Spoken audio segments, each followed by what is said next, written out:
Okay. 'Tis time to continue our Final Fantasy adventure.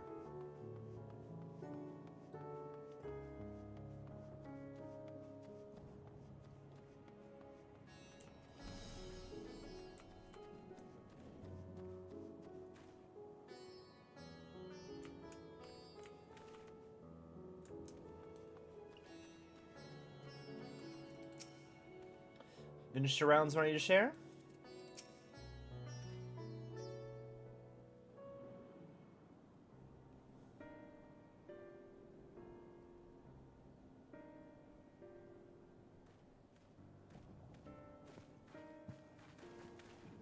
There you are.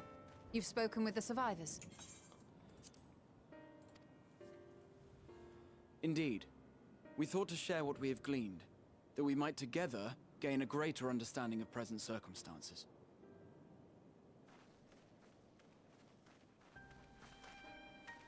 Fortuitous timing. Alize and I completed our own investigations not long ago. Then we should take a moment to compare notes. Shall we begin with the two of you?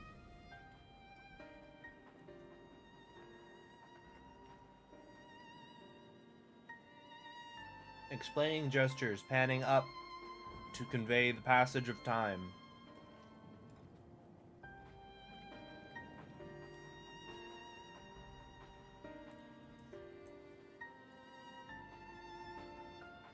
So the merchant Karzal was gravely concerned about his business in the days preceding his untimely end.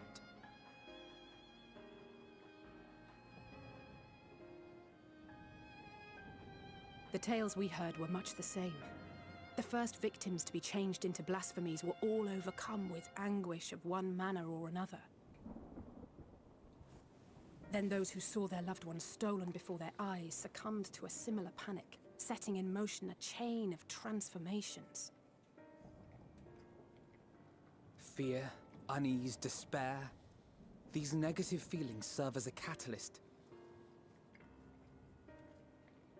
If so, then it is not unlike the calamity that befell the ancients.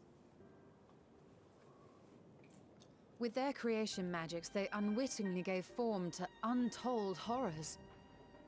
Had they simply lost control, surely it would have manifested in many forms, not all of them monstrous. Yet somehow, this phenomenon is triggered solely by the darkness in their hearts, a common thread with what we now witness. Common, but not identical. While the beasts the ancients faced were forged with magic alone, those of today are born of sentient beings. Why remains to be seen. But there is one fundamental difference between us and our predecessors. Our souls are sundered, whereas theirs were not. Perhaps that single variable makes all the difference. If I may, there was another detail that troubled me. We have it on good authority that Karzal's transformation took place before the skies began to burn. What? If that's true, then the situation's more dire than we realized. It means even if there's no ominous sign presaging the final days, anyone, anywhere, has the potential to become a beast. Even in lands we thought safe, even as we speak.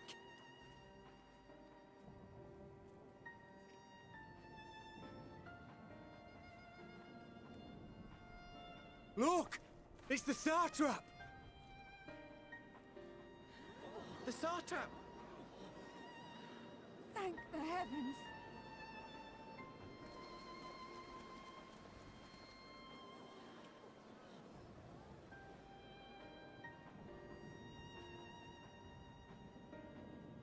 My countrymen, I am relieved and heartened to see you strong and safe.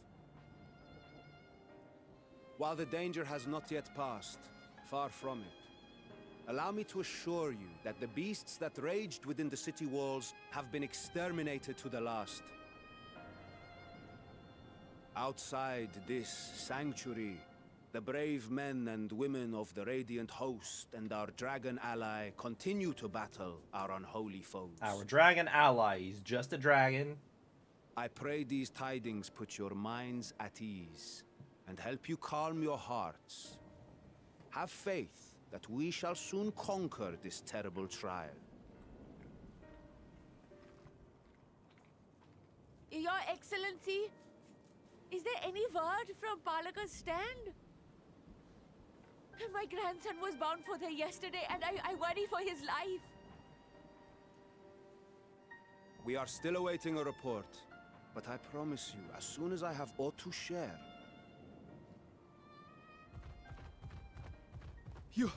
Your Excellency, I bring grave news. Palaka's stand has fallen. Whoops. You are? I'm Matsya of Akyali, a humble fisherman. Ah, I remember you from our first visit. Wait, you're... But no, that can wait. When the skies turned red, I set off for Palaka's stand, fearing for the safety of a friend. But as I drew near the village, I saw dreadful beasts all about. No! Gods have mercy! Your Excellency! Save my grandson, I beg of you! We will spare no effort to save all we can, but you must remain calm. Calm? You tell me to be calm? You saw those beasts? They tore our bravest warriors limb from limb! What if we are too late, huh? They catch him, stick their fangs into him? The fangs! The screams! Get away from her, now!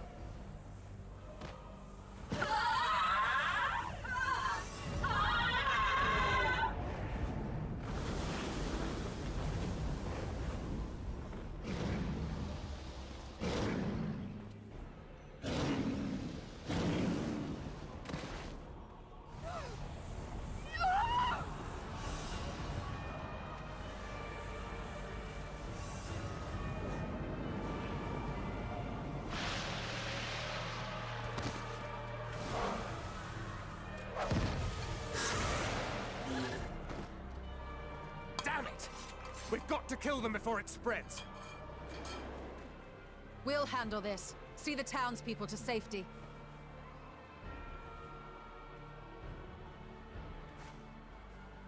Run as fast as you can!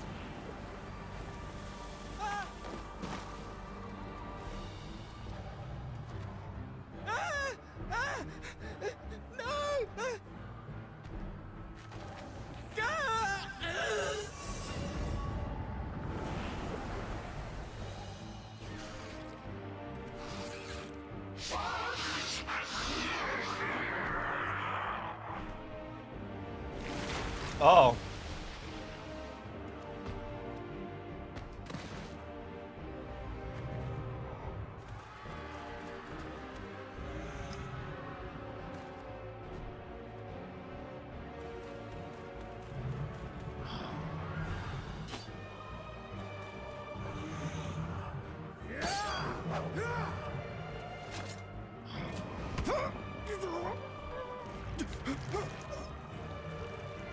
Vitra, our people, you must save them.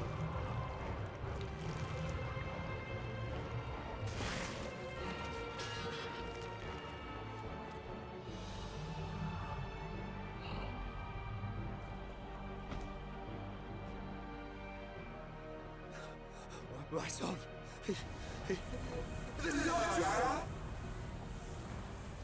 Enough! You must run. For their sake and your own.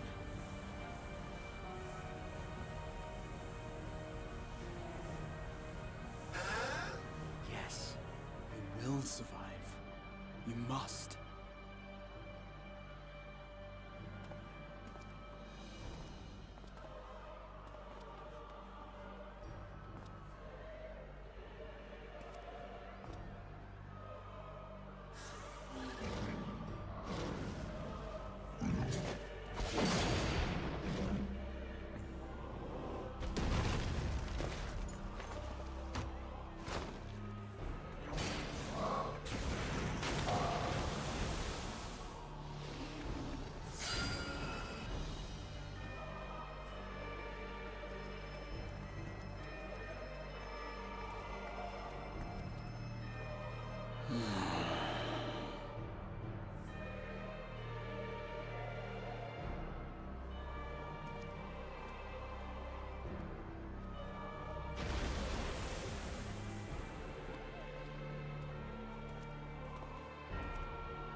Be strong, my friends! Fear not, for we will defeat these abominations!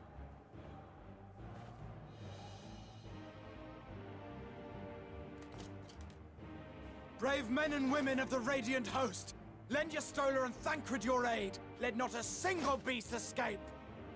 The rest of you, flee this place. Carry the wounded if you must. Head indoors or underground. Above all, stay calm. No beast will follow you. We will see to that.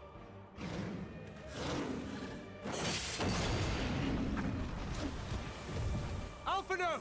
Alice! Leave the city to us, and make for Palaka's stand at once!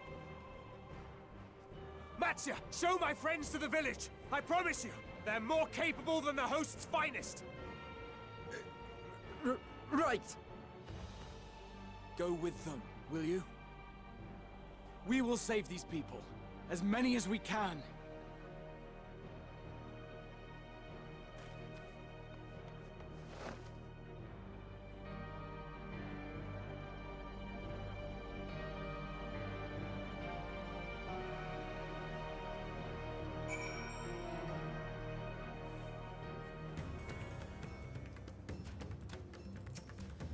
Damn it all, staying calm is exactly my forte. Oh god. Don't worry, Alice, we're going to have tacos in Fantasy Brazil. I know we are. Meet again. You do remember me, yes? You saved my skin twice over Yeldenwald. Now I find myself turning to you for help once more. But let's try not to tarry here for much longer. We must save Palaka's stand, whatever it takes. Matsya, it pains me to put you in harm's way, but I would ask that you lend us your aid as well.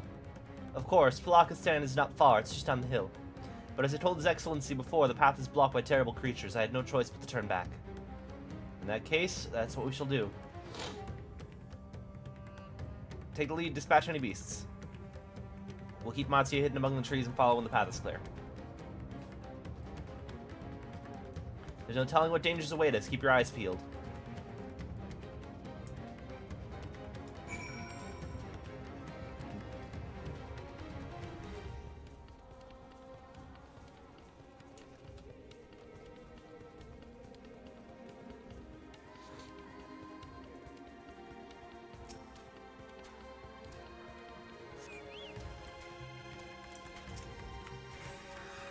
Oh, wait.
Yeah, we're going into the area that we haven't been to yet.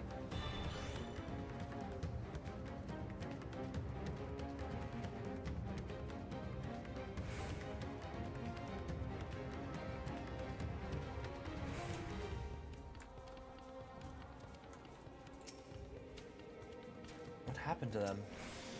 Good work, though I worry for Matsya.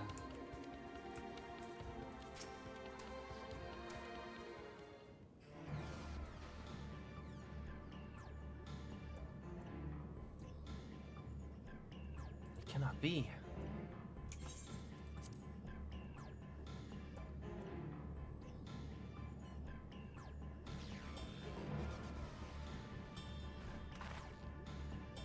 Must kill those we can, and quickly. I see no beasts, but stay on your guard.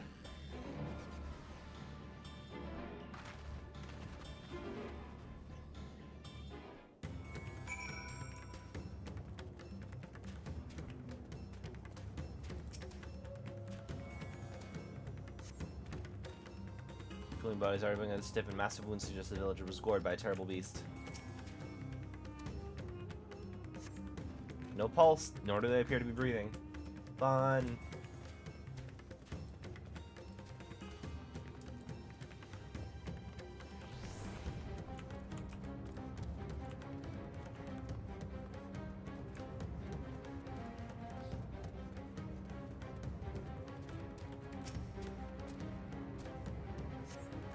Villager's injuries do not appear to be life-threatening. He does not respond to your efforts. His breathing grows more ragged and shallow, and his vacant eyes are those of a man who's lost the will to live. I wait. The nightmare goes on. Let me sleep. Call out, but the man does not respond.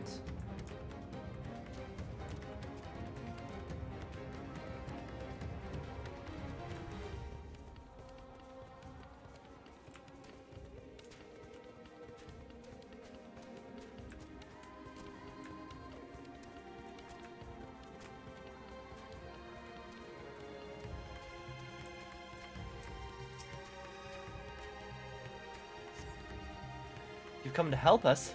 Too late. My family and friends. No, we should chill this guy out. I think chilling this guy out's priority number 1.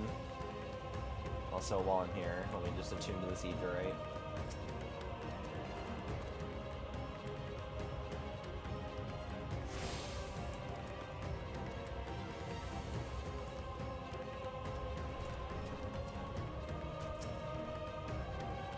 Are these the only villagers who survived?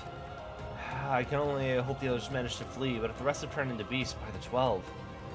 Let's do what we can to see the damage spreads no further, and no matter what comes, we must keep our spirits high, lest we ourselves suffer a similar fate.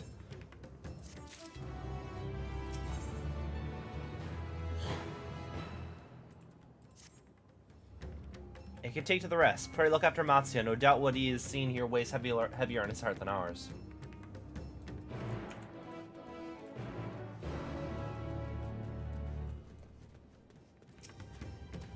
Horror, I pray that the sisters will see us through this calamity.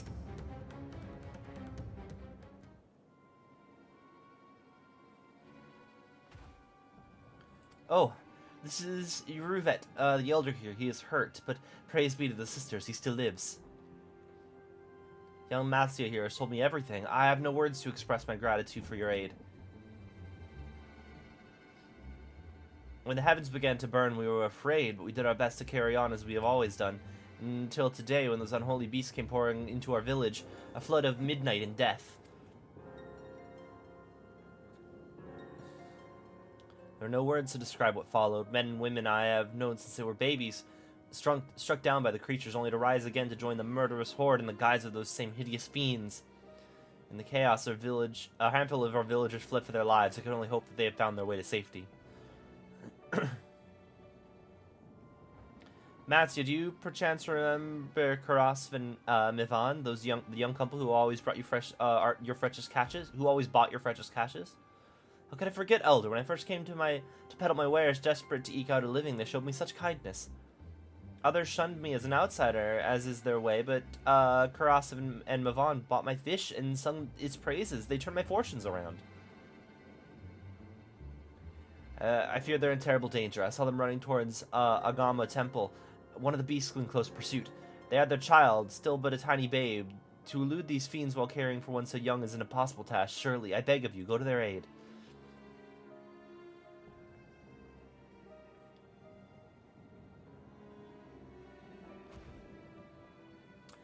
I want to help them, but I'm but a fisherman. I cannot face beasts on my own. You'll come with me? Thank you. Agama Temple lies to the west of here. We must hurry.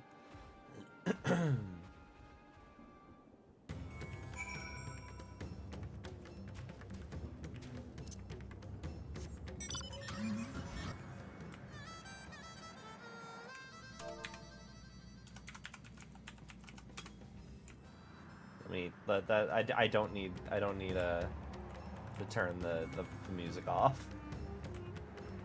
I don't need to have the music on, I mean.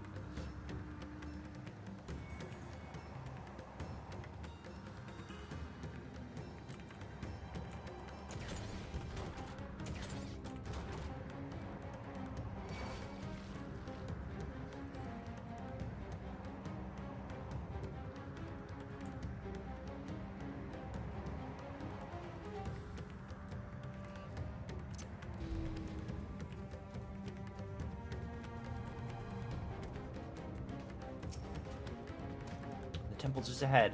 It was built by those who worship Saint Agma, but it's steadily fallen into disrepair in recent years. If my friends made it this far, no doubt they are hiding somewhere amidst the ruins. Was that Karas? This is not good. I'll take a look. Please do. A cry came from the ruins. You must hurry.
The man lies motionless on the ground, bearing a grievous wound.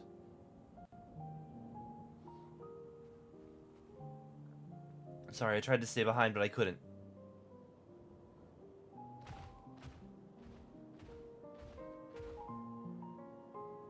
It cannot be. Is someone, anyone? Arms so heavy, and I cannot feel my legs. My wife fled with our daughter. I need to find them. I need to be with them. I need... You must stay strong. More time I thought I had. I don't want to die.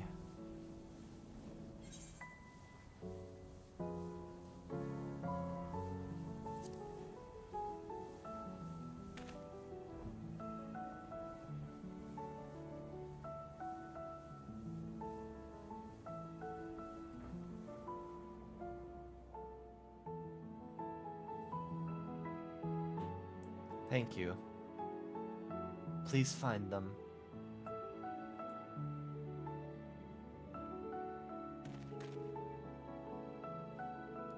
Yvonne still lives, and she has their child. We must search the jungle between here and Palaka's stand. There's nowhere else she could have gone, I think.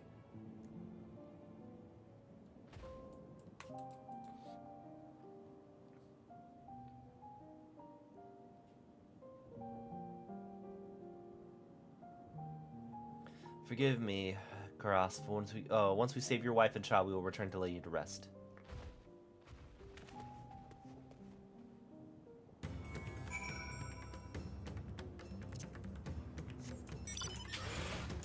I keep forgetting I can't fly.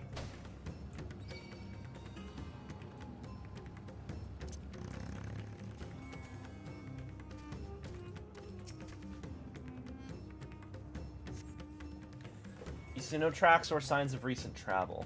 The child must be Yvonne and the child must be elsewhere. Let me... yeah, I'm about as focused as I can be. Ooh, orb!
Yvonne and her daughter came through this area recently. You see no evidence of their passage.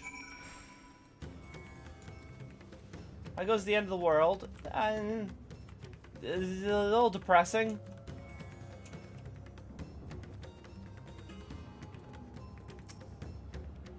Did you see any sign of them? I found nothing. Perhaps the beasts have chased them farther from the village. Gods above, I beseech you, pray deliver Yvonne and her little one to safety.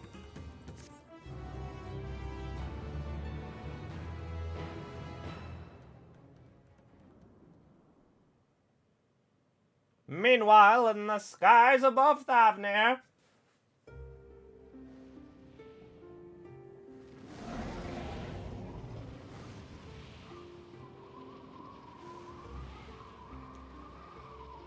No more enemies to trouble us here.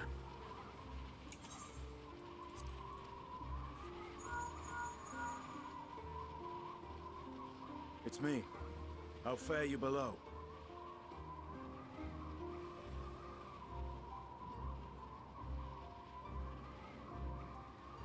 Understood.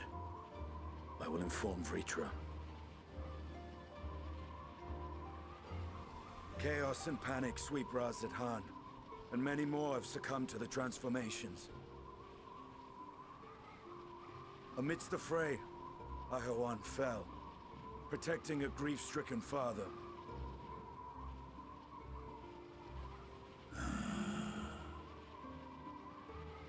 My friends fight alongside your Radiant host to secure the capital. Beasts have been sighted in Palakistan as well. We have divided our forces in hopes of quelling the threat there. Of small solace is that we now know what triggers the transformation. As my companions tell it,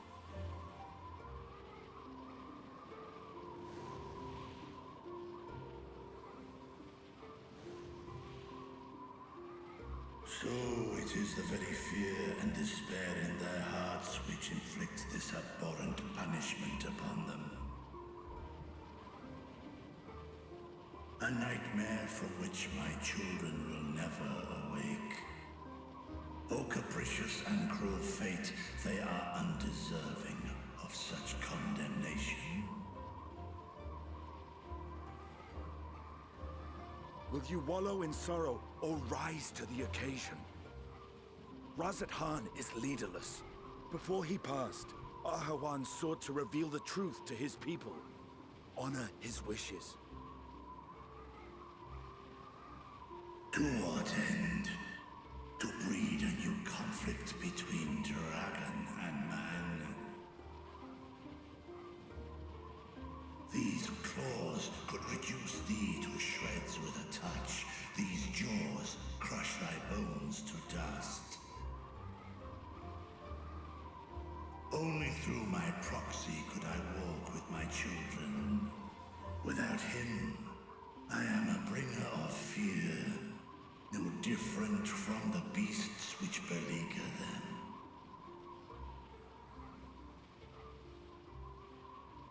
Perhaps so. Only in death were Hraesvelgr and Shiva united. Indeed, whenever man and dragon have come together, death has ever been the inevitable result. It was our fear of your kind that sparked a nigh-endless war. Fear and hate of which Nidhogg drank deep as he laid waste to my homeland. And in turn, I took my revenge on his brood. Blood for blood, pain for pain. I thought nothing of theirs, only of mine. And yet, were the chasm between us too vast and too deep, Hraesvelgr would not have borne Eorzea to battle and our rescue. He would never have entrusted a mortal champion with one of his eyes, and the Dragonsong War would still rage on. And I would still wage a never-ending war of violence and vengeance. The future of our star be damned. I cannot speak for Ahoan's greater goals. Yet I know that he served you, served your people, long and true. In this time of unprecedented crisis, he turned to you. You could do worse than to place your trust in him. It will not be easy, but the future of Radzat-Han hangs in the balance.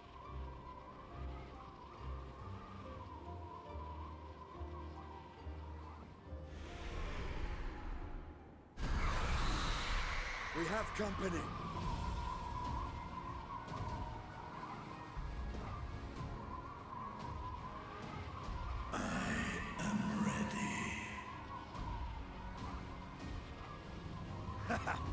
The hour has come, Vritra! It's all or nothing!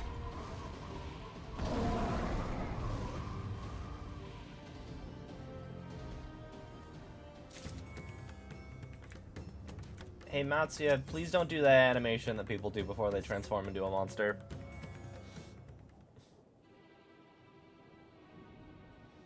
If Mavon fled deeper into the jungle, she and her child are in grave danger. What can we do? Gods have mercy. You must try and stay calm.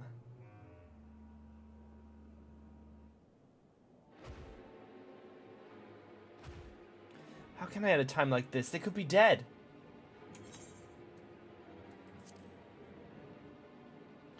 So if I allow myself to be overcome with fear, I too might become a beast. I'm not sure I understand, but I'll do my best.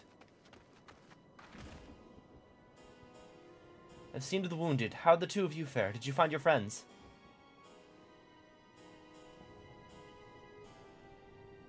Explaining gestures. Pan up. Fade to black. Time has passed. They understand everything that I've done now.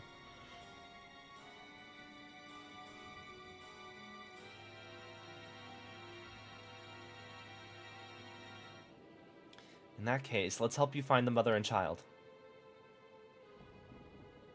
Before we leave, we must ensure the village will be safe in our absence. Alice and I will patrol the area for more beasts. Would you and Matsu speak with Elder Yuruvet? Pray explain to him the situation and join us as soon as you are able. We will save Mavon and the child, and we can do that much for Karas.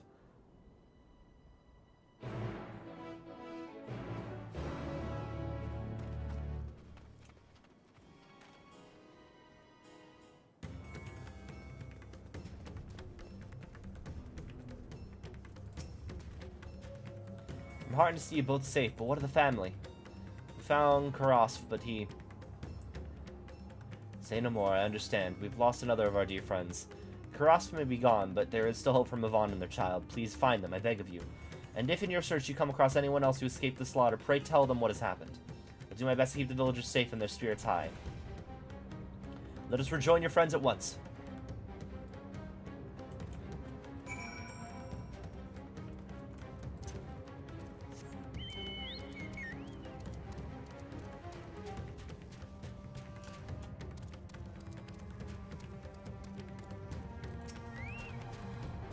Run off to.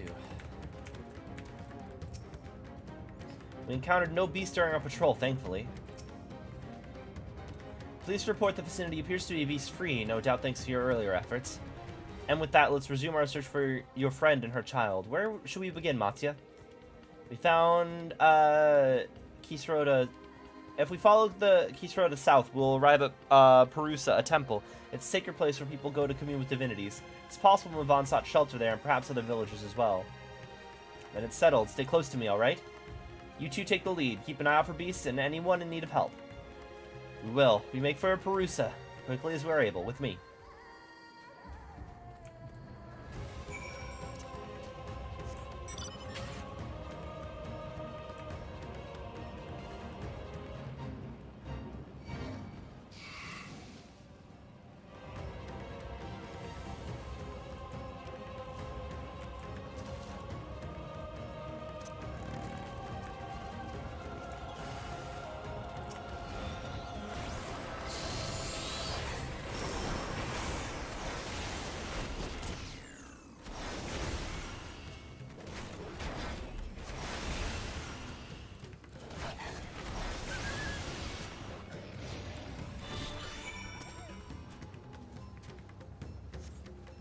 Thank you. I thought I was done for. Mevon, she's a friend of mine too, but I have not seen her.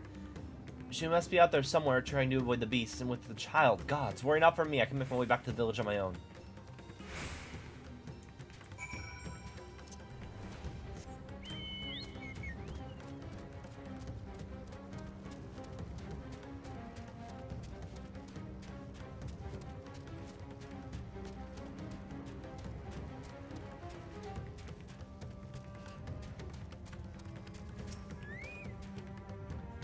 Wait, Peru still lies just up ahead, but something terrible has happened. The beasts have come, and many have already been killed. Alphino and Alice have gone to do what they can, but there are so many more that I can count. You must be ready.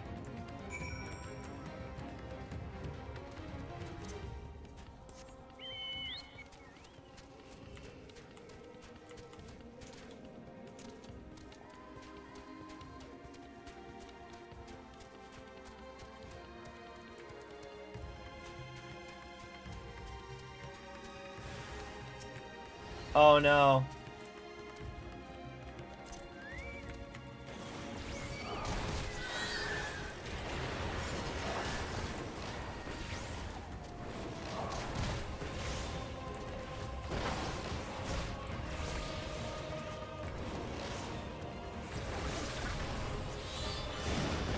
Why do I not have the underground right there?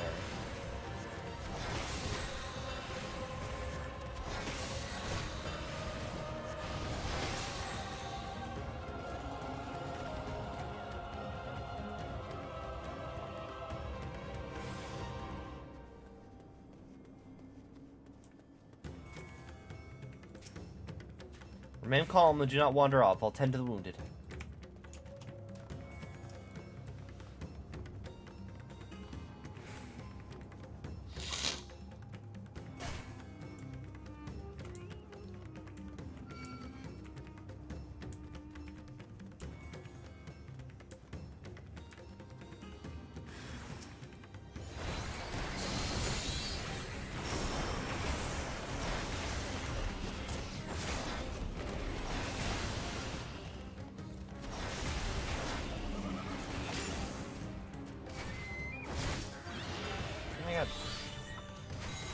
Bird, go away.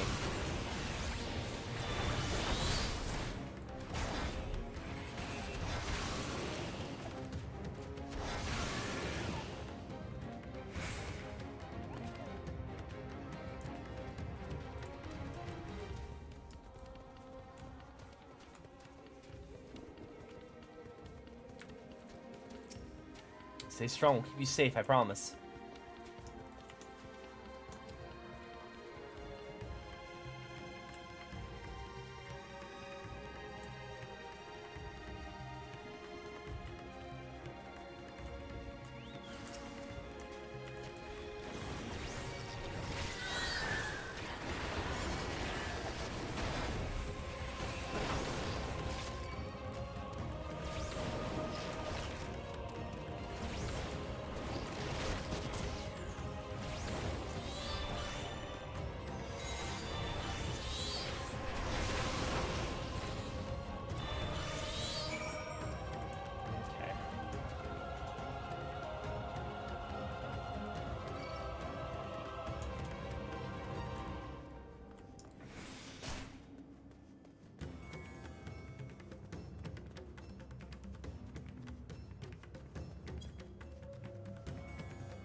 There you are. How far are the others?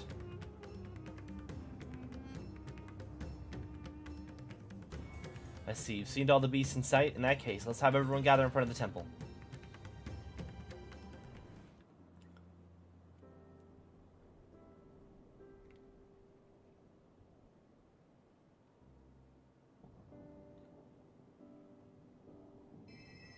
Courage, friend.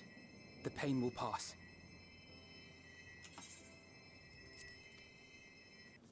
Has anyone seen Mevan?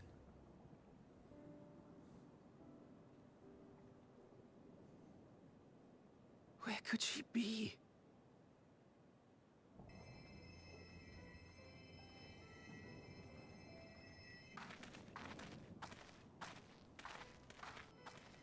We've dealt with all the blasphemies, and made certain no villagers are still in hiding. Good work. We've otherwise tended to the wounded as best we can. What will become of us? Help is on the way, surely. We may have to abandon our homes now, but we will return, someday. But where can we go? Is anywhere even safe? That I cannot say. Well, I can. Nowhere's safe. Run all you like, but there's no escaping these things. And even if I could, it's too late for my family.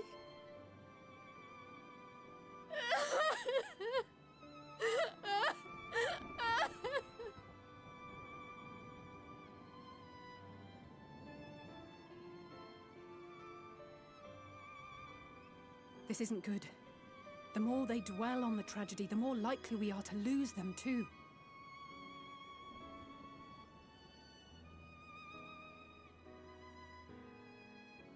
My friends, this is a place of worship. Should your heart quake with sadness, cast your mind to the heavens and remember. Remember the teachings of the old gods. Did they not implore us to stand fast when waves of sorrow break against our shores?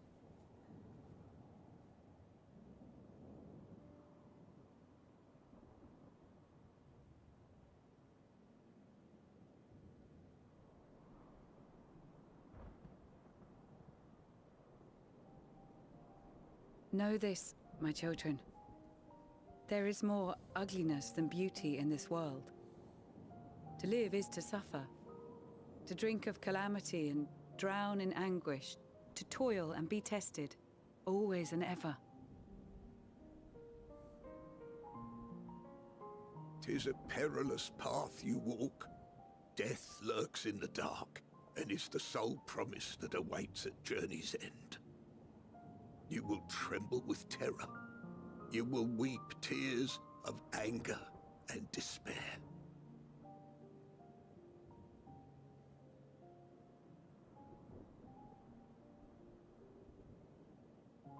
But do not avert your eyes. See your life for what it is. Then will you see how the hardships make you strong.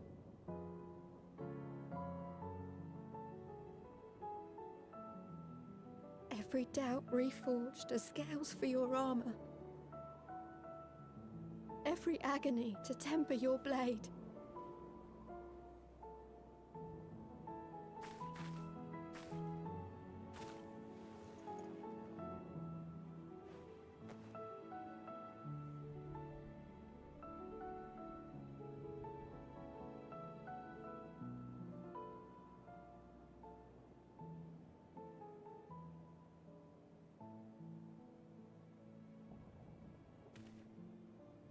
Thank you, lad. We'd almost forgotten who we are.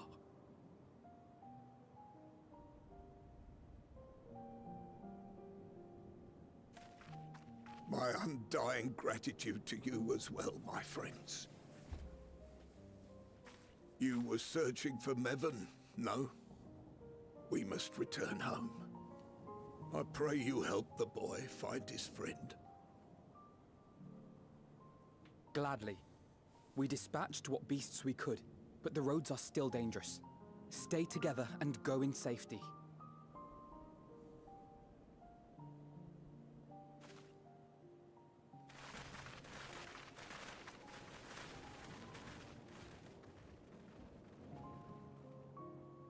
That was very impressive, what you did back there.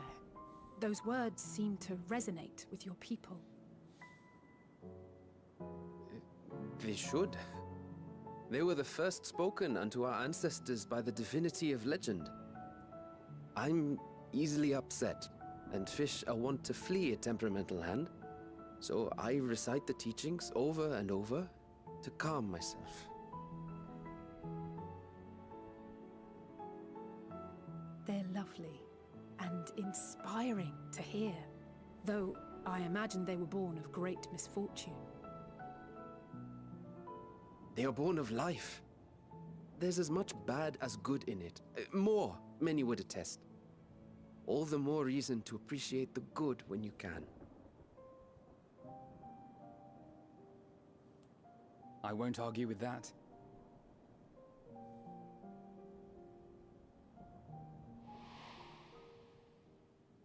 In darkness, seek joy. Surrender not to sadness, and see beyond despair.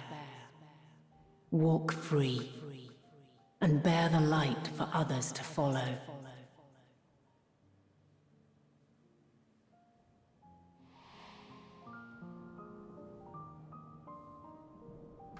And with that, let us see if we can't find Mervyn.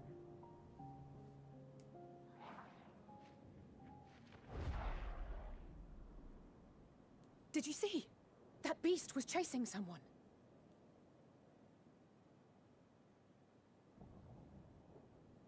Why are we all standing?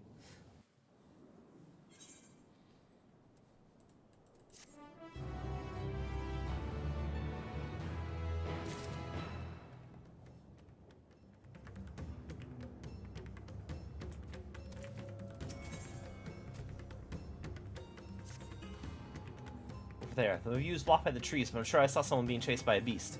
Go with Matthew and search along the river. Alphino and I will circle around from the south.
That's her!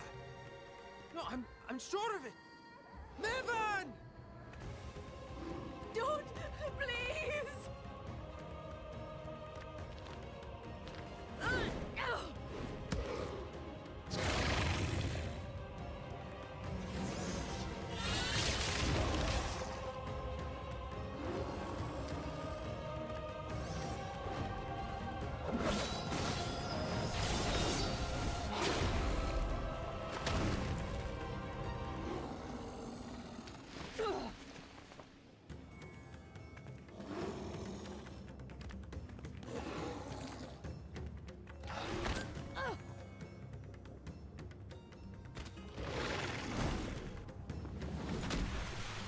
No!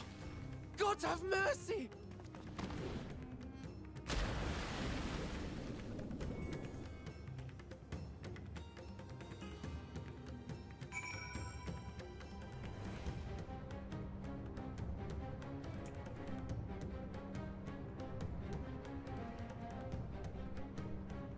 Nope, where's the baby?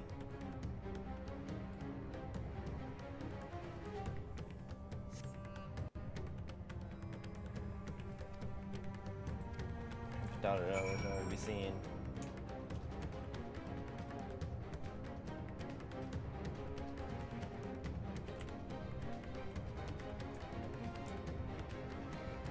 Babies are not made of rock. They would not sink.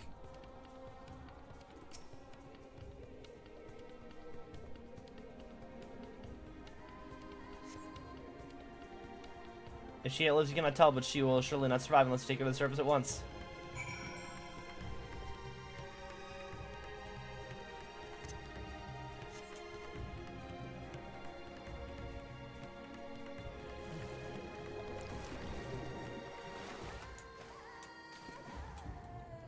Oh, I forgot. I can't fly anyway.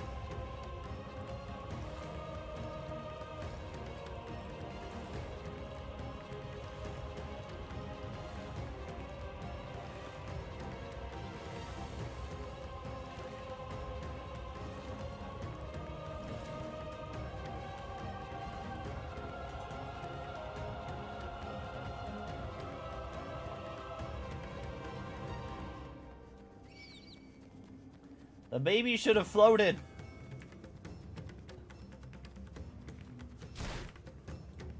Here, Alpha, now put this thing back where it came from, or so help me. Damn it all! You have the child. Let me see her.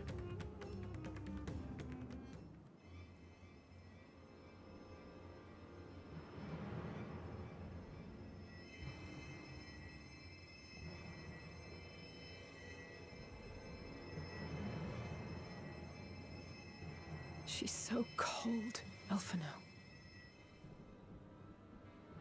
The child is alert, and I see no wounds, and yet she grows weaker. My spells can do no more. What she needs is a change of clothes and a warm bed. We must hurry back.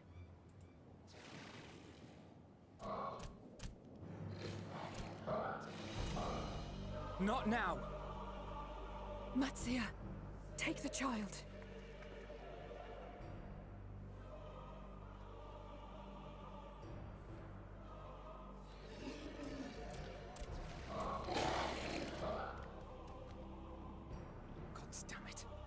It appears we've made enough noise to be heard for miles around. More will be upon us ere long. We make our stand here. Mattia, can you take her back to the village? But the child, all by myself. You can't be serious. The beasts will follow you home unless we stop them here. And so we shall. Be strong, Matsia.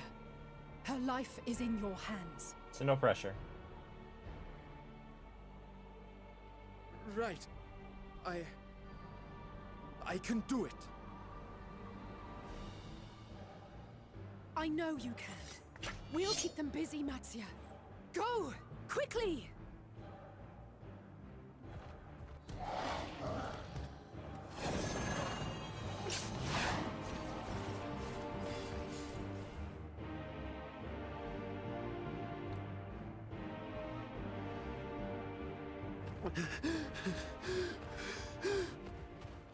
Steady.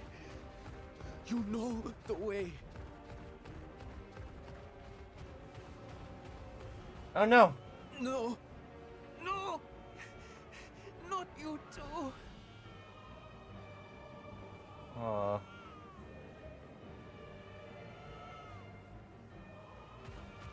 Don't be afraid. Don't be afraid! To live is to suffer, to drink of calamity. It is a perilous path. Death lurks in the dark.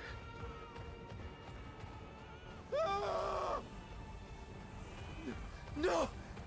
I'm not afraid! I'm not afraid! Ah! Do not avert your eyes. See your life for what it is. See how the hardships make you strong.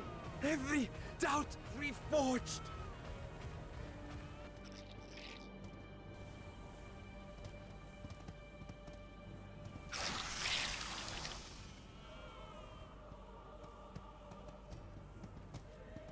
Every agony.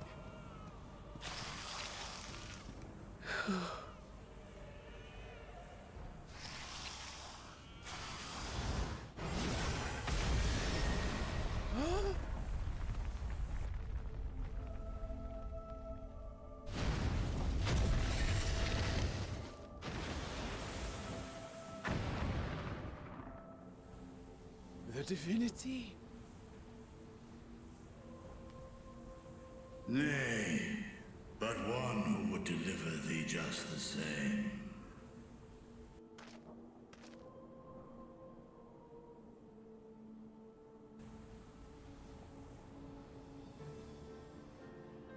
Please. You must save the child. She is all that remains of Mevan and Grasef. Please. That's how you pronounce his name.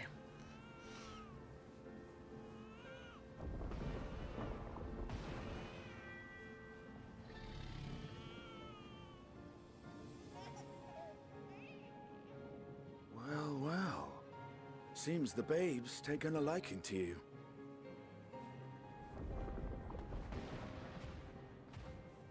Thou art strong, little one. Let us convey thee to thy home.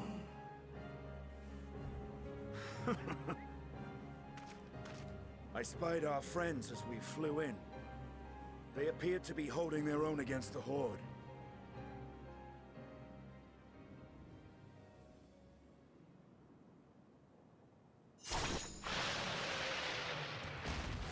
Gotta love how they never show me fighting on screen because they can never know what weapons I will have.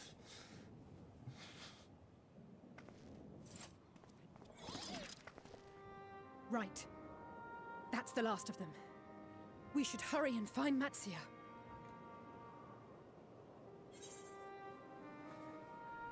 He had help from on high. What, like divine aid? A fine battle it must have been. Shame I missed it. Estinian, it was you who came to Mattia's aid. I was only along for the ride. Vritra was the one who saw the boy was in need. The two are headed back to the village. Where the worm will honor Ahiwan's wishes and finally reveal himself to his people. Perhaps so. Will you go and join them?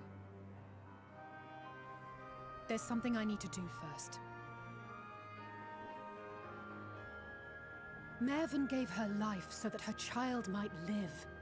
She deserves better than to be left to drift alone. She deserves to be laid to rest beside her husband, at least. Will you help me?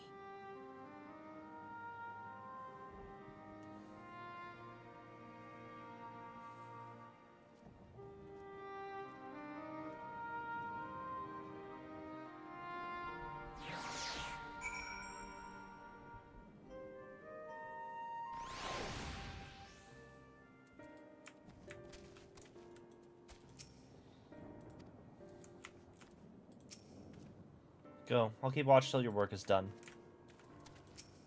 Nope.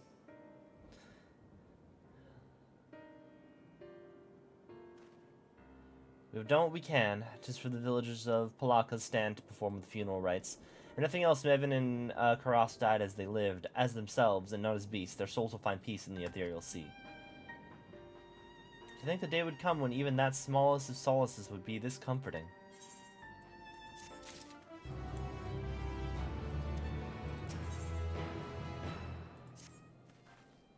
Are you ready then?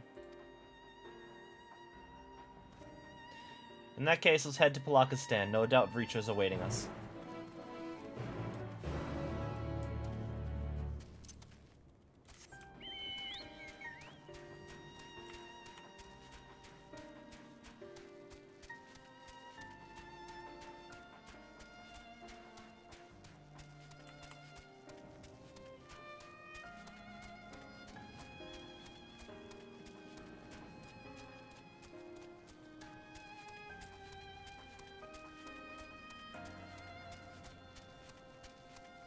Now, what am I doing? I can teleport.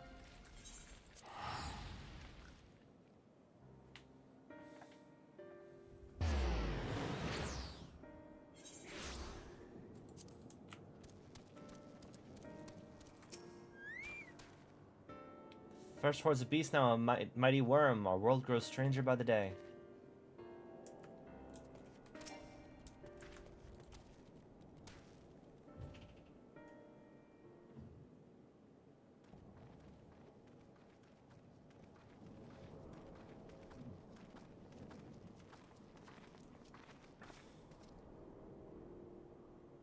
Rest easy, for all is well here. Young Matsuo has returned, the babe safe in his arms. Owing to a warm bed, the girl hath already begun to regain her strength. Less joyously received is word of her mother and father's fate, as well as that of the transformed neighbors. How many children of Thavnir must we lose to this calamity? Mothers and fathers, brothers and sisters, sons and daughters, every death another void that can never be filled. We who survive them must carry the weight of their memory as we strive to regain a semblance of what we have lost. Karasu Maven's babe is a child of Thavnir as well, and I thank you for returning her to us safe.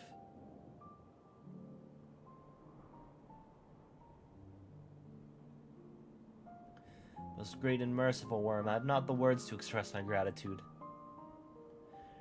They say that were it not for you, brave Matsuo and the child would have been lost to us forever. Long had I heard the rumors that a mighty dragon had forged a pact of friendship with the satrap, but never would I have expected such a kind and gentle soul. Truth in part, but not in whole.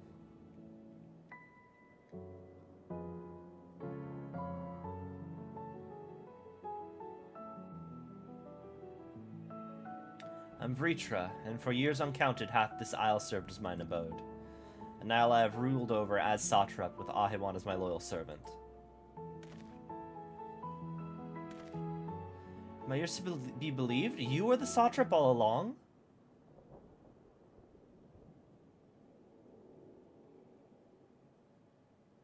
Nidhana, what are you doing here?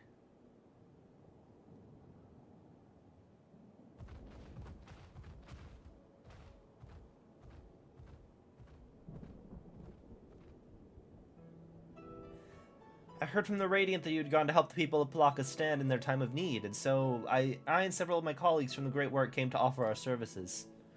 The alchemists have already brewed up some potions for Maven's daughter. But enough about us. You and your role are the far greater enigma. If it were true that the satrap, if you were the true satrap all along, could it be that young Varshan was created to serve as your emissary? Thou didst suspect the boy was but a simulacrum? A rumor had circulated for many years around the High Crucible that our most skilled alchemists were once commissioned by the satrap's family in secret to fashion a mammoth indistinguishable from a living boy. Looking at Varshan with that knowledge, I simply put two and two together. I was not alone in drawing this conclusion, but like me, they no doubt recognized the satrap was using a simulacrum to work more closely with his people and decided not to press the issue. I'd always assumed that one of Ahewan's associates was manipulating it from afar, though the truth is indeed far more surprising. It's an honor to meet you in the flesh, Master Vritra. Pray allow me to express my gratitude. If you had not believed in and given us to your scales, I do not know where we would be. Thank you from the bottom of my heart. 'Twas thou and thy fellow alchemists that fashioned a means to unmake the towers. You were the saviors not only of Radzat Han, but the star. Far too kind you are, Master Vritra, but the star yet wants for salvation. Once more will my colleagues and I commit our knowledge and resources at our disposal to the mission of aiding people in this darkest hour. It would seem this place is in good hands. I would return to see how Radzat Han fares. What will you do, Scions? I worry for the survivors we meet at Purusha. So shall we pay them a visit before we make our way back? In that case, might I ask a favor? Nothing too burdensome, I promise. This way.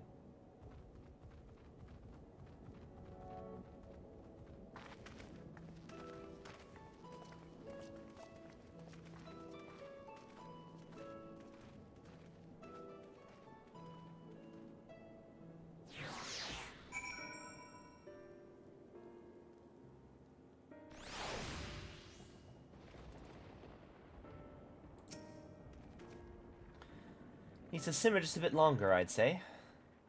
In the meantime, I was hoping I might ask you a few questions. The red sky, these terrible beasts, what in the name of the sisters is happening here in Thavnir?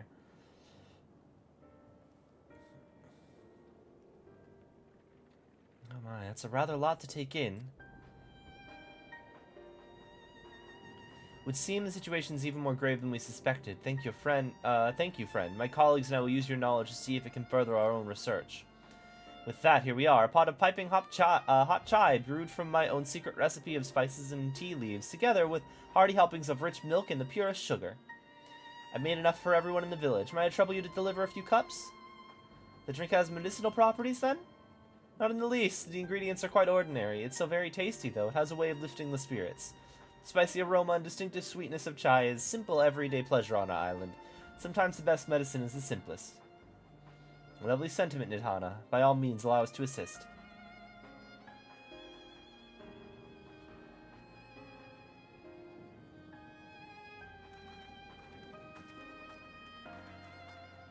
While you lot distribute hot beverages, I'll do a sweep for errant beasts to slay.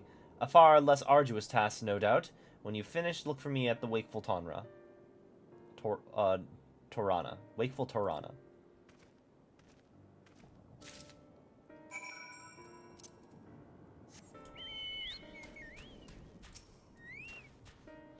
Look at them all lazing about, knowing full well the beast might strike again at any moment. Do they not realize their lives are in danger? I, for one, intend to survive. I'm too young to die. Yes, I'll leave this island behind if I must. Where would I go? Is anywhere safe these days?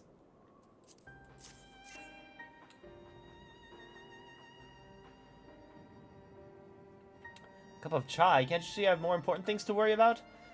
I know you're right. It's precisely in times like these we must strive to remain calm and steady. I do believe I'll visit the Elder and see what needs to be done. If there's any way I can aid my village and friends, I'll do it.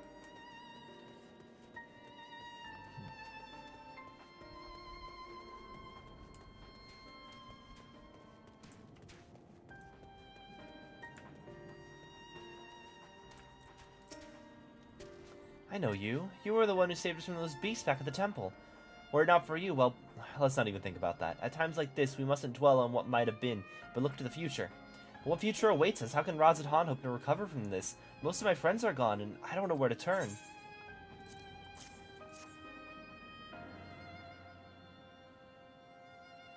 A cup of chai, well, if you insist. The aroma is a way of clearing the mind. Come to think of it, we faced our fair share of trials in the past as well, and no matter how hard the times, we've always come together as a people united. One day at a time, one step at a time. For all this is all any of us can do. Back to work. Once I finish this cup, thank you.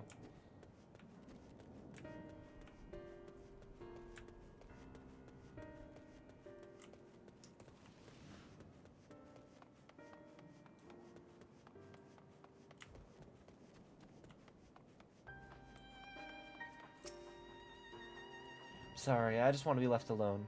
My best friend and I, we fled the village together. One of the beasts took him, and it was all I could do to run, and all the while I could hear this monster's voice screaming my name.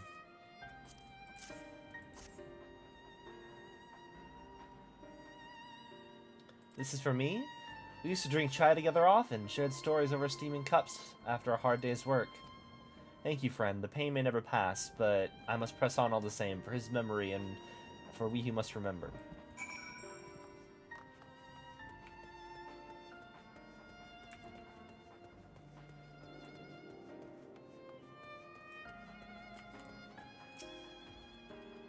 Thank you for delivering the chai. Did it help lift the village's spirits?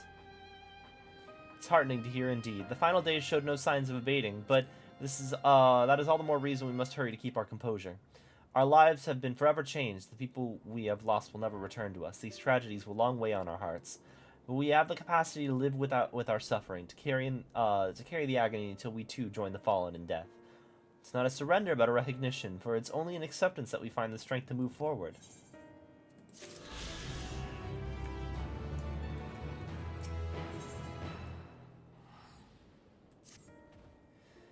As you have finished your deliveries, might I have a talk for a moment? I was curious to know, what has become of Maven and Karas' remains? Thank you, friend. Surely you'll be able to rest peacefully by each other's side. I and the people of Palakistan will perform the rites as soon as we are able. As for the child, it'll not be easy for her growing up without parents, but I promise I'll do what I can. Once she's able to eat solid food, the fish I'll catch will help nourish her.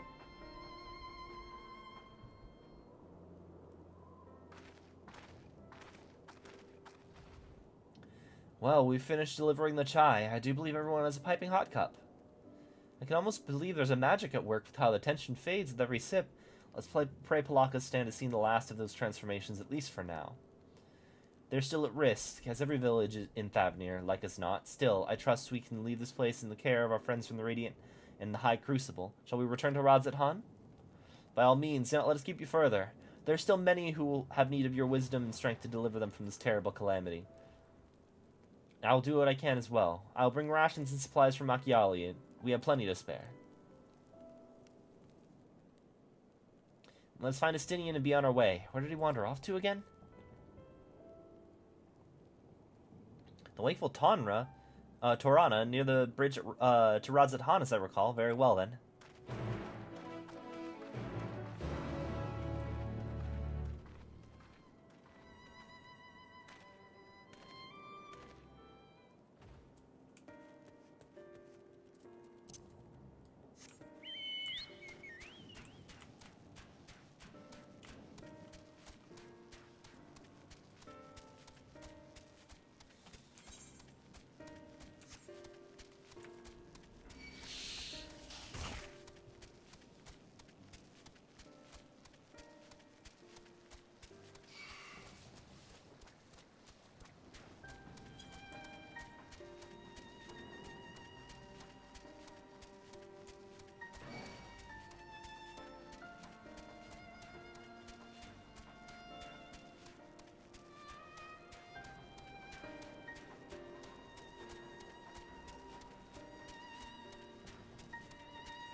Alphina told me everything. Full glad am I to hear the people are safe.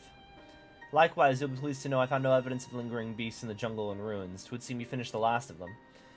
Trying times yet lie ahead for the people of Thavnir. Fortunately, I have a wise and benevolent satrap to shepherd them. They have a wise and benevolent satrap to shepherd them through.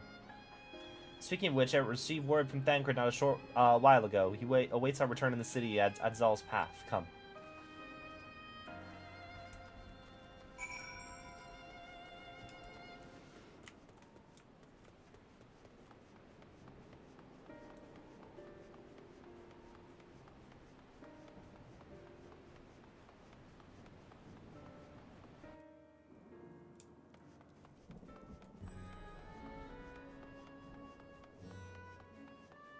Can I use the etherite here yet?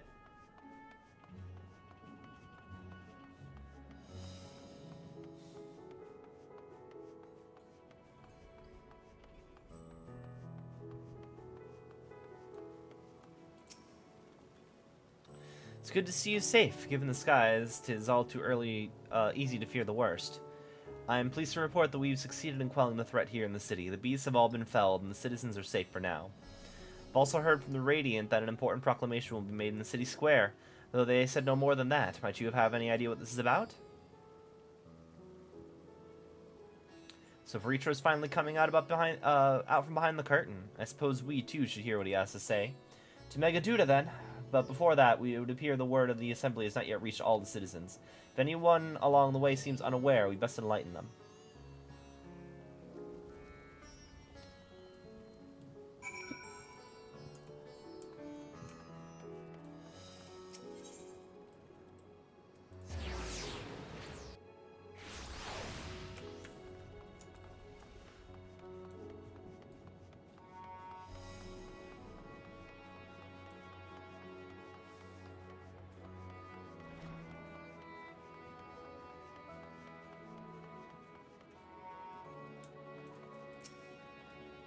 The beast gone? I've been hiding. I'm too scared to go out and take a look. Ooh, that's a relief. I thought one of those beasts was going to eat me. I wonder where Varshan is. He's the slowest runner. I hope he got away. He could be with the other people from the palace. Maybe I'll see him in the square.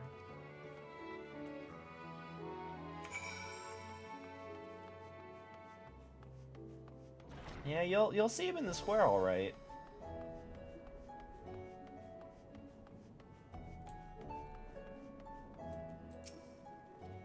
Let me be, please. I swear to you, my flesh tastes absolutely terrible. Gods, what are you doing scaring me like that? If it weren't not so quiet, those beasts will find us. The square, you say? That's where the satrap was killed. With my very eyes, I saw him crushed in the creature's maw. So many lives lost. Such terrible carnage. And you say there's someone else who would lead Radzat-Han in his stead? Whoever they are. If they say anything to sully the memory of our beloved satrap, I'll make them regret it.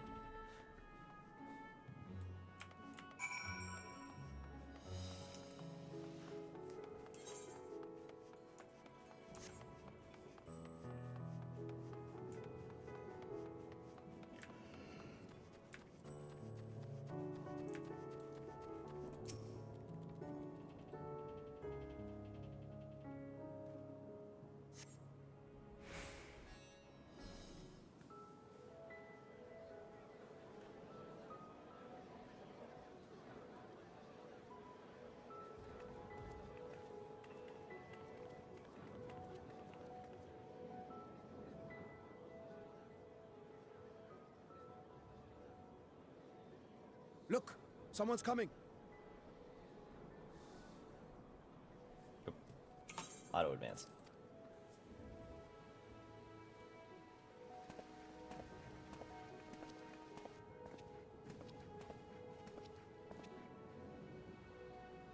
People of Razathan, it warms my heart to see so many brave, resilient souls before me. Today, I would share with you a great revelation. But before I do, I must make a humble request. Do not be alarmed, nor avert your eyes. See the one I unveil for who he is, and know that he means you no harm.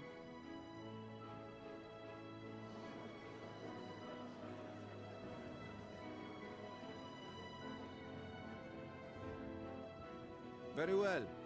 I dare say it can't be worse than the horrors we've already seen. Many thanks.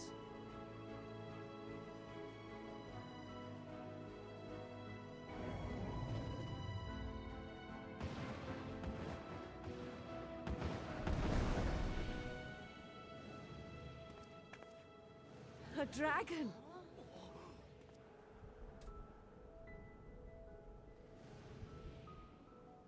Wow!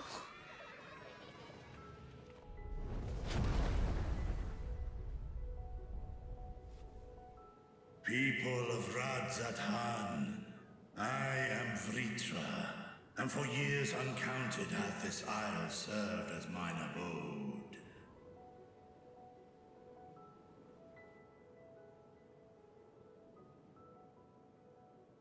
'Tis as the Satrap's ally I am known. Today, I would reveal the truth unto you.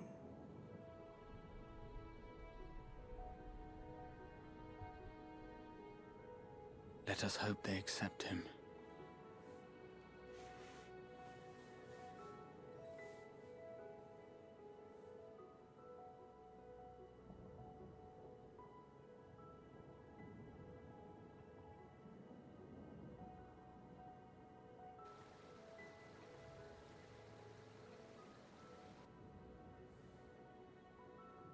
If I am hearing this right, you were the satrap all along?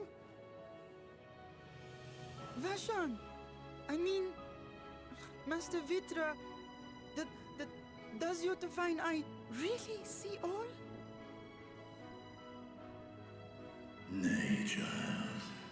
While mine eye hath borne witness to the whole of our nation's history, to its future I am blind as thee. Countrymen, calamity the likes of which we have never known is come to Favnir, our home. Friends and loved ones have been taken from us. I, too, have lost my closest confidant. Ahawan loved this land and served it with dignity till his dying breath. A nobler satrap there will never be. For so long, I lacked the courage to face you. I will not easily earn your trust, this I know. And yet, I cannot sit idly by and abandon Razathan to her fate.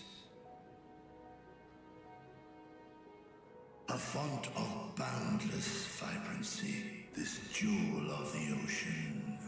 Since time immemorial, hath she glittered with every color imaginable. To this dragon, slumbering in his dark lair, 'twas a mesmerizing sight, and one that brought no end of joy to my heart. This calamity hath stolen too much from you already. Yet so long as you live, the light of Radzatan will never be extinguished. I pray you let me watch over it. Over you. And lend me your strength, that we might face this trial and those to come as one.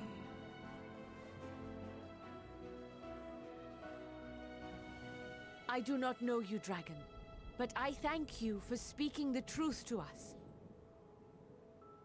As divinities, both Manusha and Riga once joined together. So too do I believe that hand in hand, we can overcome this ordeal and welcome an era of peace.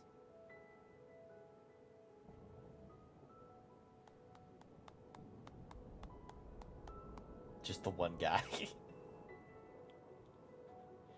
A sight that would have surely brought a smile to Eorzea's face.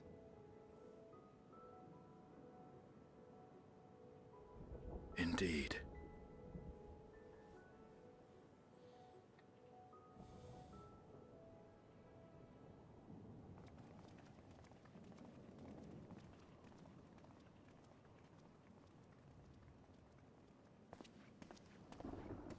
Excuse me, but I must speak with the Satrap at once. Father.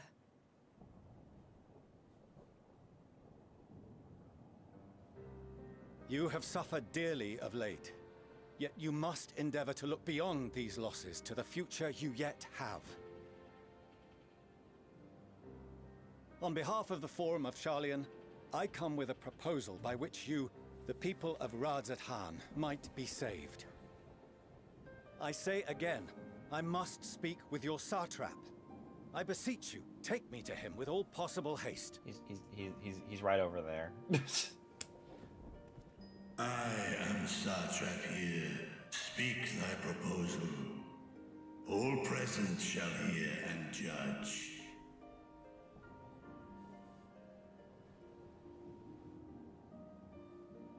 Yeah, some stuff's happened. If I have given offense, then I apologize. First, allow me to share with you what knowledge we have of the phenomenon responsible for your woes. The final days. 'Tis an affliction of stagnancy and rot, sown into the currents of the star. Though the first prominent manifestation was here, in Thavner, it will invariably spread to every corner of the world. The Forum was forewarned of this apocalypse several centuries ago.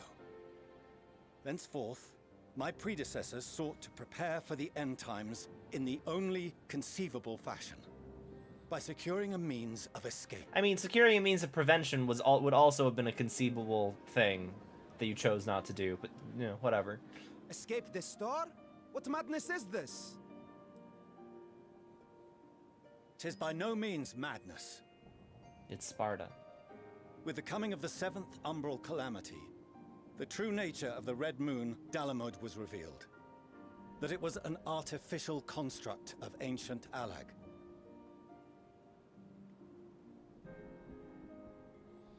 But what of the Silver Moon?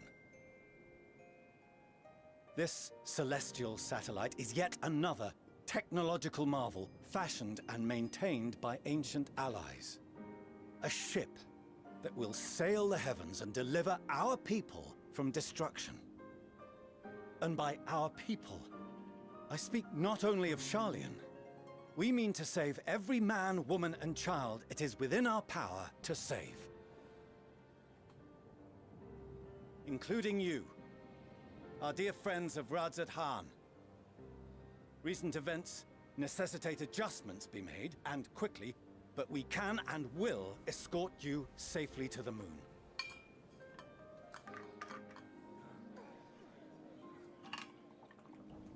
Long has thy Forum been allies to Thavner. I trust thou dost not extend this offer lightly.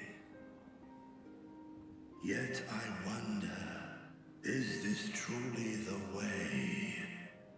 Is there a future to be built for us beyond this star our father deemed the last?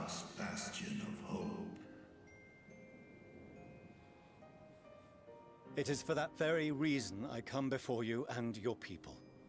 To answer any and all of your questions. To offer my assurances and allay your fears. Though, if you wish the best for your people, I advise you to render your decision swiftly.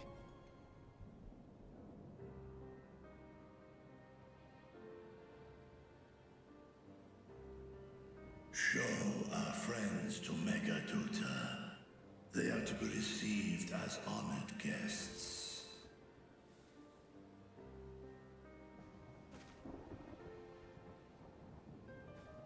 Worry not.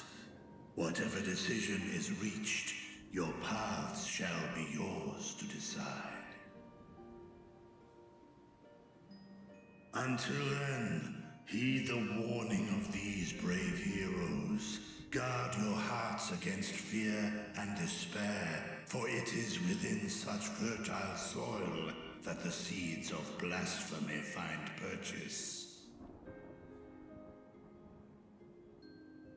Remain calm and attend to your daily tasks. I shall return anon.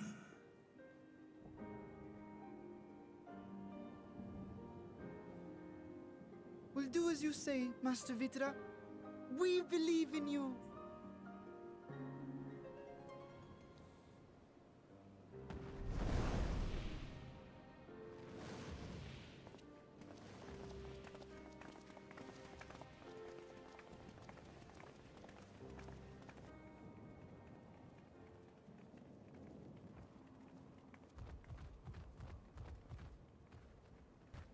Oh, you're still here. What a relief. Nidana, what's the matter? Has something happened at Palaka's stand? Oh, no, not that I know of. I just hope to hear your thoughts on a theory of mine. All who undergo the transformation are drained of their ether, yes? What is it then that gives these beasts the strength to carry on as they do? Logically, they must be drawing upon an alternate form of vital energy. That put me in mind of our earlier conversation, when I tried to explain the essence which many confuse with ether. Akasha. Yes, I remember. The unseen gift bestowed from on high. An energy influenced solely by emotion. Yes, yes. In this instance, negative ones set Akasha into motion, thereby infusing the beasts with vitality. I posit this as the mechanism by which the beasts are born and sustained. Ah, do you still have that flower?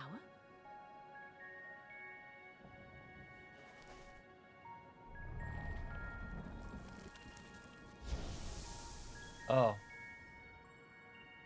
That's not great. If we accept that it once shone bright by drawing upon Akasha, influenced by the thoughts of those nearby, then fear, terror, despair, negative emotions so powerful as to suffocate it, permeated the air in this place.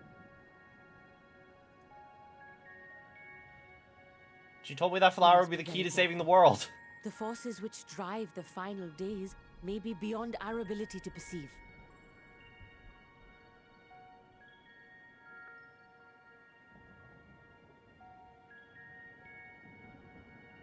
Sorry, I didn't mean to scare you like that.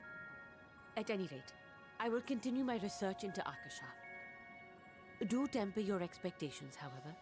There are sadly few detailed studies upon which I may draw. Formulating a new theory as you have is itself no small feat. I wish you well in your endeavors, and pray you take care. Thank you. You stay safe as well, yes? Till next we meet, and we will meet again.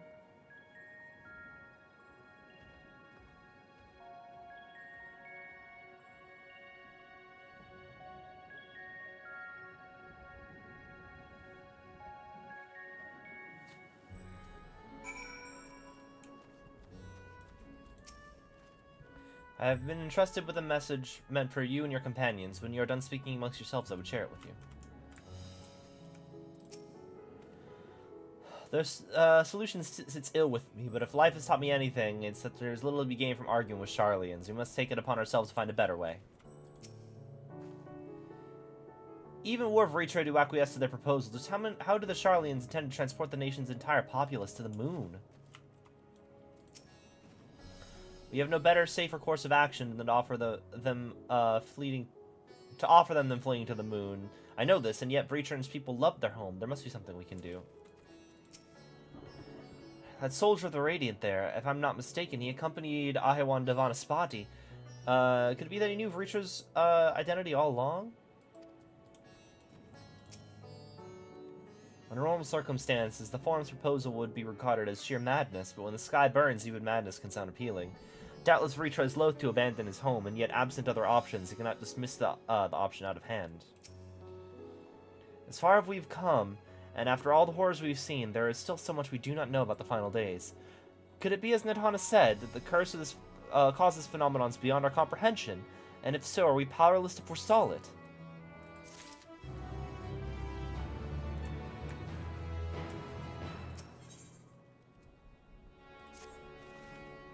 Greetings, honored scions of the Seventh Dawn. I have a message from His Excellency the Satrap. Brave scions, you have my gratitude for aiding my people in this most trying of times. Alas, matters here at Mega do to prevent me from meeting you all in person. As a token of my appreciation, I have arranged for a feast to be held in your honor. May it nourish you in preparation for the trials ahead. Such are the words of Master Vritra. The feast he speaks of awaits you at Meride's Mahane. Pray make your way there whenever your business here is done. We thank you for your kindness indeed. I was hoping we might find a place to discuss our next course of action, and that seems like an ideal venue. And you, Master Novice, there's something we had hoped to introduce to you in particular. Someone we had hoped to introduce to you in particular. While I'm loath to detain you further, might you spare a moment of your time? Personal invitation. Knowing full well your services are in highest demand right now, well, this must be important. Worry not, we'll save some food for you, so take all the time you need.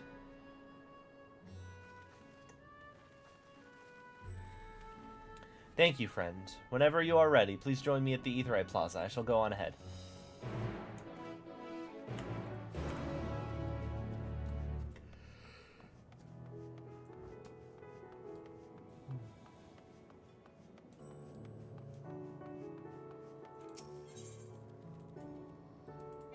I can't teleport to the Aetheryte Plaza. Okay. Because I have to attune to the Aetheryte, which I can't do. You know, they let me attune to freaking oh, wrong way. They let me attune to freaking Ralger's Reach immediately. Even though that was the end game area.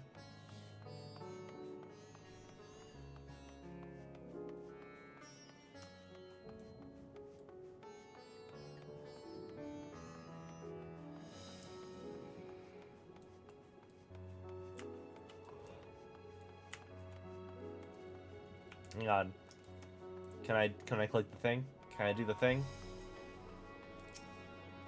I can do the thing! Thank fuck!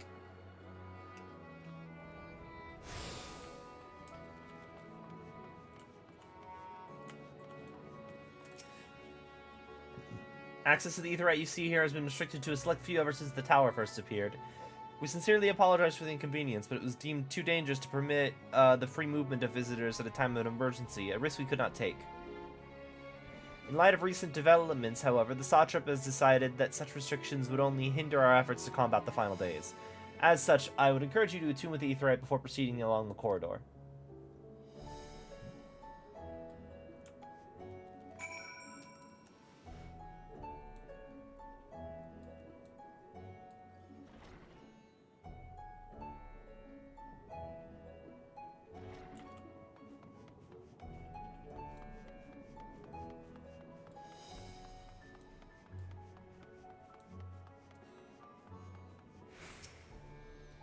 You must be wondering what this place is. You stand in the Hall of the Radiant Host, from where our leadership oversees all of Rodzethan's military operations. Sundrop, our destination, lies just ahead.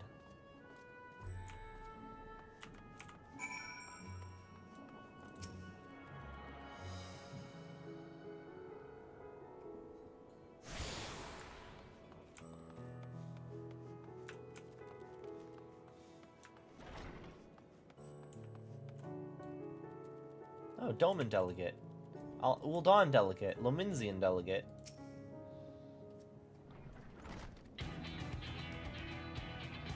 Welcome to Sundrop. Without further ado, allow me to introduce you to...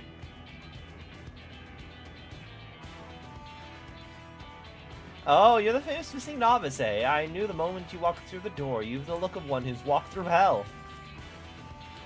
Shirabot, please. You're speaking to the Satrap's honored guest and savior of our people. Can you not show a modicum of respect? What disrespect is there in paying a fellow warrior a compliment?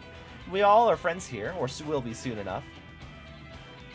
More formally, then, on the benefit of my countrymen, it's a pleasure to have you with us, O great champion of Eorzea, scion of the Seventh Dawn, warrior of light, and all-around good egg, I'm sure.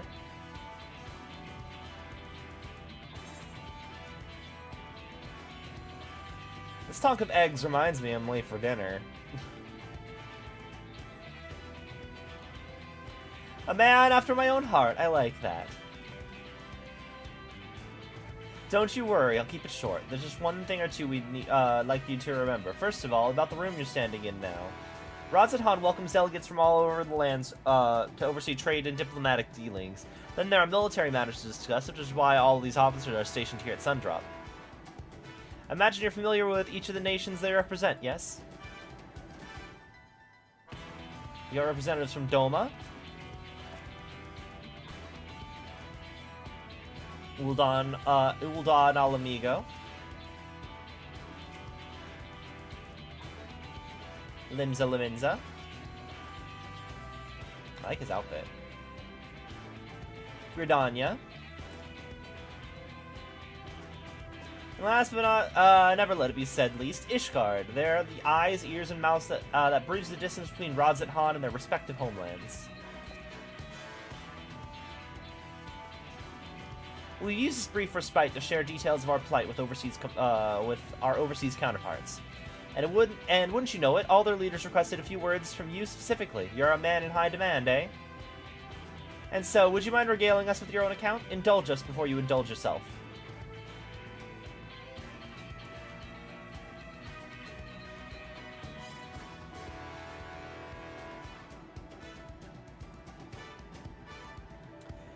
I thank you for the report. The conditions under which men are turned to beasts, the etheric anomalies you've observed, you've given us much to consider. It's concerning that the first transformation apparently occurred before the skies turned red. It is contrary to what one would expect.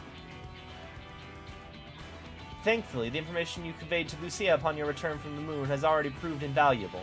As soon as reports of calamities in Thavnir reached the Grand Company of Eorzea and our Far Eastern allies, our leaders knew at once the final days were indeed upon us. They began taking steps to assess the extent of the phenomenon's spread. Our agents were able to confirm that, for the time being, the skies burn only over the Bounty, including this island and Corvos. Alas, that's of little comfort. Aye, all throughout Allied lands there have been reports of people transforming into hideous beasts. From what little we have learned, these incidents are similar to the nature of that involving the merchant Kalzal. As was the case here, the victims underwent change prior to the heavens being set ablaze. And so, while the burning skies have yet to manifest beyond the Bounty, the transformations do not appear subject to any similar restriction. If anyone anywhere overcome with despair can turn, then nowhere is safe. That's about the size of it. Speaking of which, we ought to give these creatures a name, don't you think? Here in Radzat Han, we've taken to calling the first to change, which tend to be the biggest, blasphemies. A fitting name as any. To ensure clarity in future communications, we shall urge our comrades to adopt the terminology. Our leaders have taken measures to deal with a threat to the best of our abilities.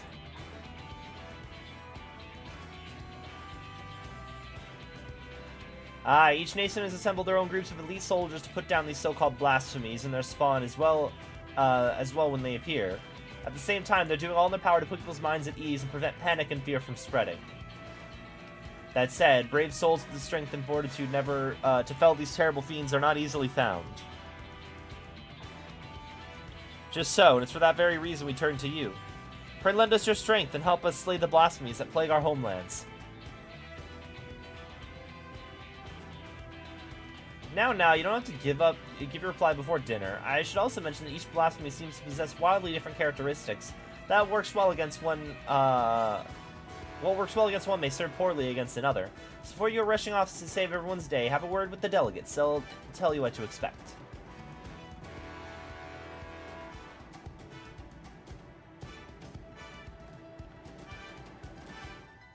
And with that, I believe our friend here has a feast to attend. Spare a thought for us while you're tucking in all that fine cuisine, eh?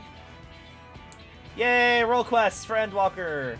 Separate quests, line and story for tank, melee DPS, physical range DPS, magical range DPS, and healer rolls. Do I have to finish one of them in order to complete the story again? Or...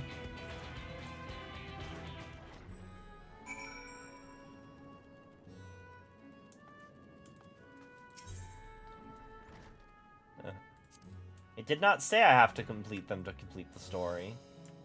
Alright, so magic DPS is Ishgard. Healer is Alamigo. Redania is Gunbreaker. Okay. Still probably worth doing for story reasons. Pray forgive Shirabat for her rudeness. She can be a bit boisterous at times, but it's simply her nature. Anyway, my apologies for keeping you from your hard-earned rest. You will be rejoining your companions, yes? Do you know the way to the Mahan? I have a terrible sense of direction. A remarkable weakness for such a well-traveled adventurer. Anyways, you can either use Ethernet or go by foot to, via the Aetheryte Plaza. From there, here's all the things. I usually just check my mini-map. With that, I return to my post. On behalf of all the Radiant Host, I thank you and your friends once more for lending your strength and courage to Radz Han in our time of need. We shall endeavor to fight the good fight to the end, that we might honor Ahewan's legacy and serve Master Vritra well. You have my word that your efforts will not be in vain.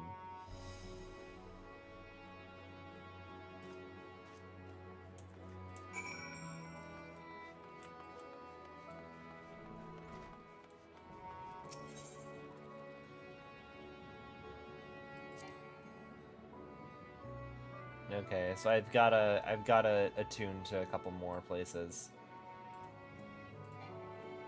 I didn't attune to that place? Okay, well, let's go to Aetheryte Plaza then.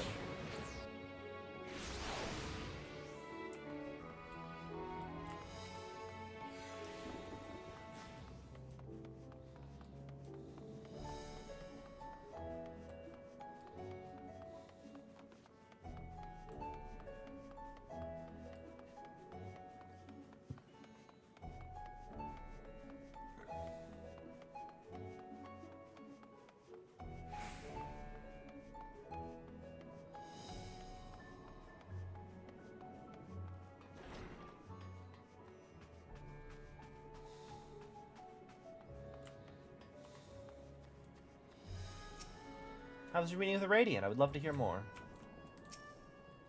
If you could join us, Mihail over there will take your order. Threat here's been quelled, but our job has only begun. I know we must eat to regain my strength, but between you and me, I don't have much of an appetite. Forgive me for not wanting to make a toast. My throat was utterly parched. I'm overdue for a good meal. Welcome. When the Satrap asked us to entertain a party of honored guests, I was wondering who it might be. This is a lovely surprise, to say the least. By the way, I heard all about Khazal from your friend Grahatia. I understand that there was nothing that could be done, but I was heartened to hear he meant us no harm. I cannot thank you enough for dispatching the beasts. As the smallest token of our thanks, our food and drink to diet are the Meraid's treat. Speaking of which, shall I start? Oh, what shall I start you off with?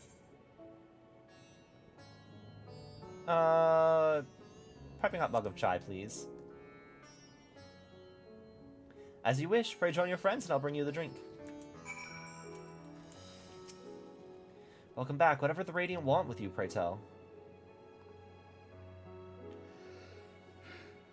Our allies have sent military delegates. That's news to me. Mind sharing the details?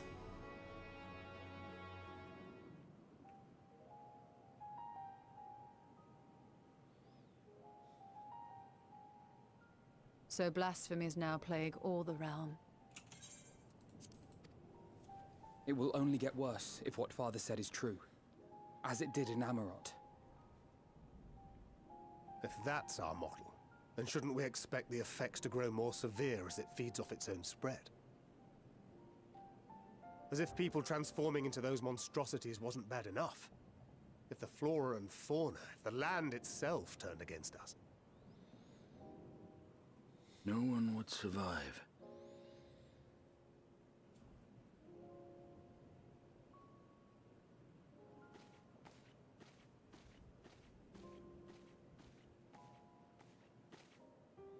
Here's your order, friend.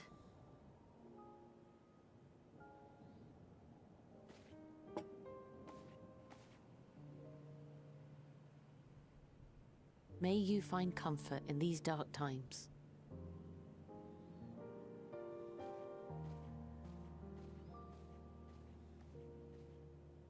Where do we go from here? If there's one thing we've learned, fighting blindly and simply reacting to what comes will accomplish nothing. We must find a solution that addresses the fundamental cause. Before our strength is exhausted, before this crisis spirals out of control. Is there something, anything we've overlooked? If there is an answer, Hydaelyn herself will have it. 'Twas she who bound Zodiac and forestalled the final days. Alas, we have heard naught from her since the Tower of Babel. Whether she cannot or will not speak, I can only speculate. Even the flower she gave us is no more.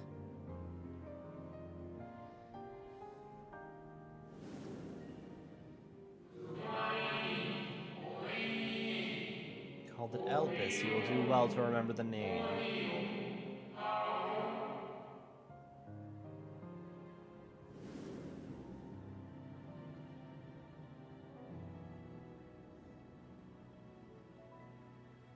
So advised the Watcher.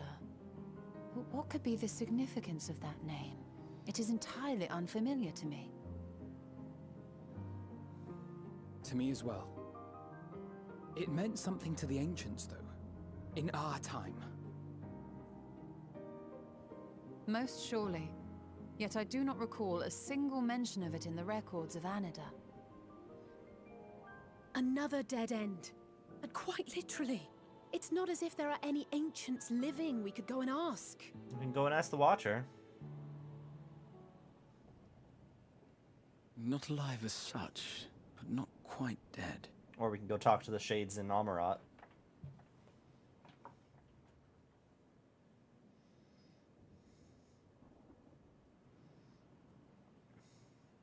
Elidibus.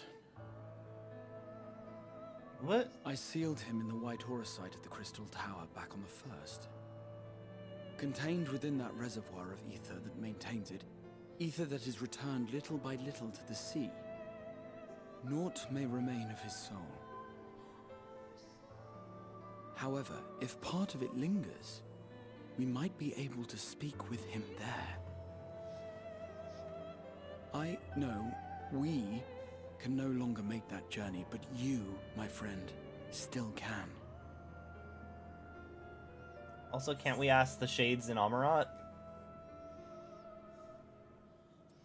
It would be an opportunity to look in on the others as well. Thank you, my friend.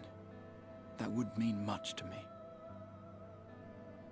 If nothing else, should we learn the First is safe, we'll have that much more reason to keep fighting the good fight. That said, the odds are not in our favor, to say the least. Which is why we're fortunate to have Eorzea up there on the moon, working hard to make all the necessary preparations for our departure, should it come to it. And why we have nothing to lose by staying the course till the last instant. Indeed. To the last, let us all do what we can. I will consult with Master Matoya and see if she knows of a way to reach Hydaelyn from the Ethereal Sea. And I will visit the nation's leaders and attempt to ascertain how far the final days have progressed elsewhere. Keep me abreast of your findings. I can seek out and slay the worst of the immediate threats, if only to slow the spread. Unease, terror, despair. Try as we might to suppress them, these emotions will return to harry us time and time again. But when they do, remember this. Your friends and loved ones are out there somewhere, sharing in your struggle. You are not alone.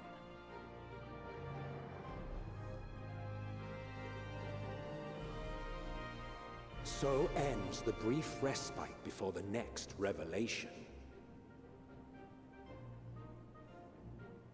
Yes, so much left for you to see. Where beginning ends, and end begins.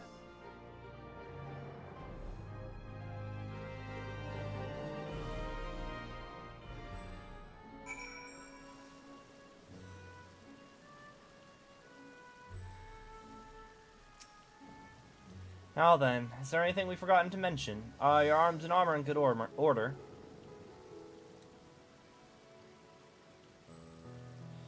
In that case, it's time we tend to our tasks, and when you arrive in the forest, give my regards to Reen. Tell her I miss her. Oh. I have to be level 86. Well, good place to end. Because I'm not... Me splitting my experience across 2 classes has actually meant that I'm not the appropriate level for this at the moment. I'm still level 85 on... I'm 85 on Gunbreaker, too. And they're both fairly close to leveling up. I'll just have to make sure I do that in my off time. Thank you guys for hanging out with me. Let's see, let's see if anybody else is live.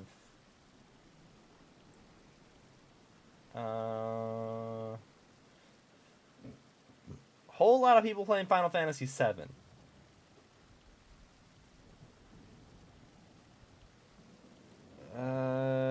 That person's playing Endwalker, but they appear to be ahead of me story-wise, like, because I don't recognize anything in that thumbnail.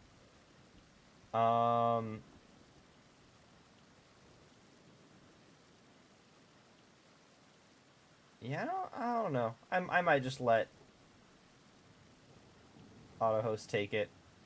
Thank you guys for hanging out.